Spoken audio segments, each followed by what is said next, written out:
सुनाने वालों ने कहा है कि दुनिया में ऐसे अजीम लोग गुजरे हैं जिनकी जिंदगी आम लोगों से बिल्कुल अलग थी। वो देखने में आम थे, मगर उनकी रूह में एक अजीब नूर था और उनकी जुबान से निकली हर दुआ कबूल हो जाती थी। आज की कहानी भी ऐसी ही एक शख्स की है, एक ऐसे दीवाने फकीर की जिसे लोग पागल समझते थे, मगर जिसकी दुआओं में वो ताकत थी जो बड़ी से बड़ी तकलीफ को दूर कर देती थी। ये कहानी है उसकी हकीकी मोहब्बत की, जो सिर्फ एक के लिए नहीं बल्कि पूरी बस्ती के लिए थी। इस कहानी का सिलसिला शुरू होता है एक छोटे से गांव से, जिसका नाम था खुशहालपुर। वो गांव एक पहाड़ी के नीचे बसा हुआ था, हरा भरा, खुशहाली से भरा हुआ। मगर कुछ अरसे से वहाँ एक अजीब बात हो रही थी। बारिश बिल्कुल बंद हो चुकी थी, खेत सूखे पड़े थे, कुएं सूख रहे थे और लोग पानी के लिए तरस रहे थे। गांव के लोगों ने हर दुआ मांगी, हर पूजा की, मगर आसमान बिल्कुल साफ रहता।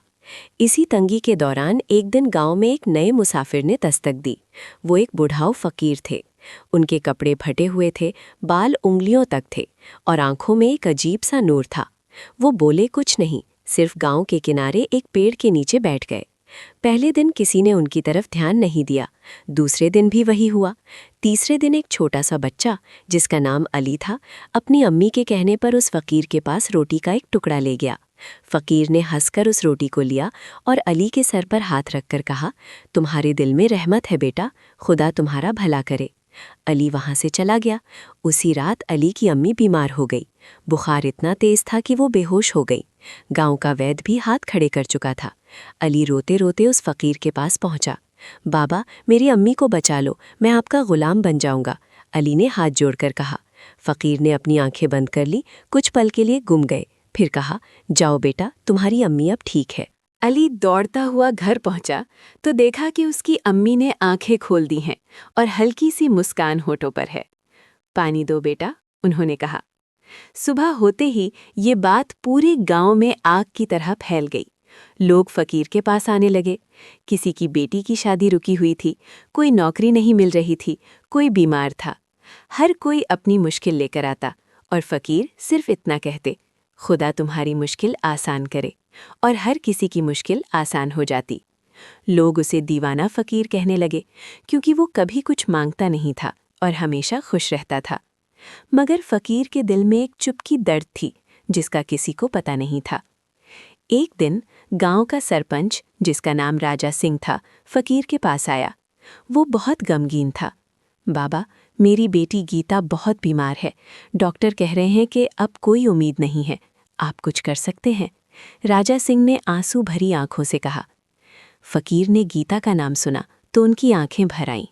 उन्होंने पूछा, क्या वो छोटी सी लड़की है जिसके बाल इतने लंबे हैं और गले में एक छोटा सा तिल है? राजा सिंह ने हाँ में सर हिला दिया। फकीर उठ खड़े हुए, मुझे उसके पास ले चलो। गीता के कमरे में पहुंचकर फकीर ने उसे देखा। उनकी आंखों से आंसू बह निकल आए। उन्होंने उसके सर पर हाथ रखा और अपनी आंखें बंद कर लीं।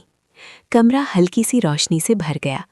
कुछ ही पलों में गीता की आंखें खुल गईं। वो थोड़ी कमज़ोर थी, मगर जिंदा थी। राजा सिंह फकीर के पांव गिर गया। आपने मेरी बेटी को जिंदगी दी है बाबा, मैं आपका एहसान कभी नहीं भूलूंगा। फकीर ने उसे उठाया और कहा, ये मेरा एहसान नहीं है, बल्कि मेरी मोहब्बत का इजहार है। उस रात जब सब सो रहे थे, अली, जो अब फकीर का साया बन गया था, ने देखा कि फकीर रो रहे हैं। बाबा, आप क्यों रो रहे हैं? अली ने पूछा। फकीर ने कहा, बेटा, हर शिफा का दाम होता है, जिस कदर बड़ी शिफा उतना ही भारी कीमत। अली समझा नहीं, मगर चुप हो गया। अगले कुछ दिनों में फकीर धीरे धीरे कमज़ोर होने लगे। उनका जिस्म सूखने लगा, मगर उनकी आंखों का नूर पहले से भी ज्यादा हो गया। लोग फिर भी अपनी मुश्किलें लेकर आते रहे और वो फिर भी दुआ देते रहे। आखिर एक दिन जब सर्दियों की एक रात थी, फकीर ने अली को बुलाया। अली, मैं जा रहा हूँ, मेरी आखिरी ख्वाहिश है कि तुम मेरे साथ चलो। अली रोया मगर मान गया। दोनों गांव से बाहर एक छोटी सी पहाड़ी पर चले गए। वहाँ एक छोटा सा मकान था।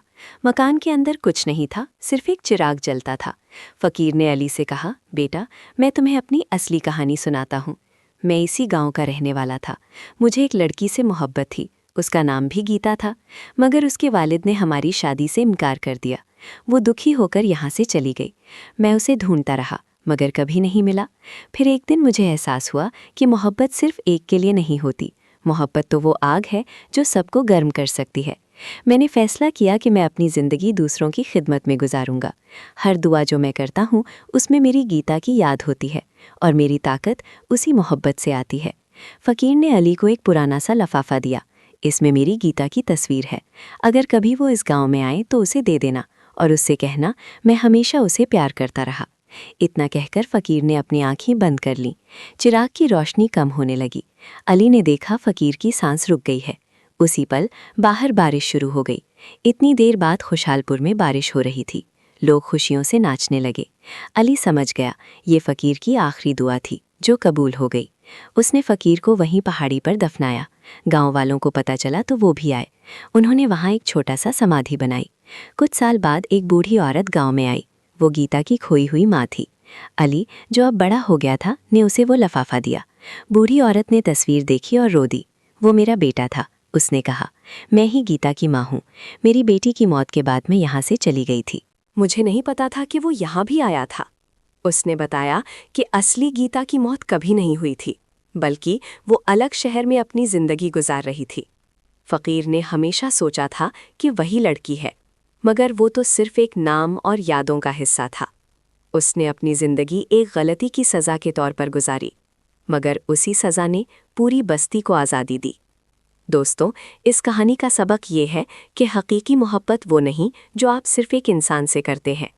हकीकी मोहब्बत वो है जो आपके दिल से निकलकर पूरी दुनिया को छू जाती है। दीवाने फ़कीर ने अपनी एक खोई हुई मोहब्बत को अपनी ताकत बनाया और उस ताकत से हज़ारों लोगों की ज़िंदगी रोशन की। मोहब्बत कभी ज़ाया नहीं जाती, वो सिर्फ अपना रूप बदलती है। अगर आपके दिल में भी कोई दर्द है तो उसे अपनी कमज़ोरी ना समझें, बल्कि उसे अपनी ताकत बना लें।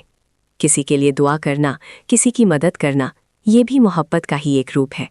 दोस्तों, आपको ये स्टोरी कैसी लगी हमें कमेंट ज़रूर बताइए। अगर आपको ये कहानी पसंद आई तो चैनल को सब्सक्राइब करना ना भूलें और बेल आइकन को ज़रूर दबा दें, ताकि ऐसी ही दिल को छू जाने वाली कहानियाँ आप तक पहुँचती रहें। अपने दोस्तों और परिवार वालों के साथ इसे शेयर करें। थैंक्स और सुनते रहिए देसी टेल्स अनलिमिटेड।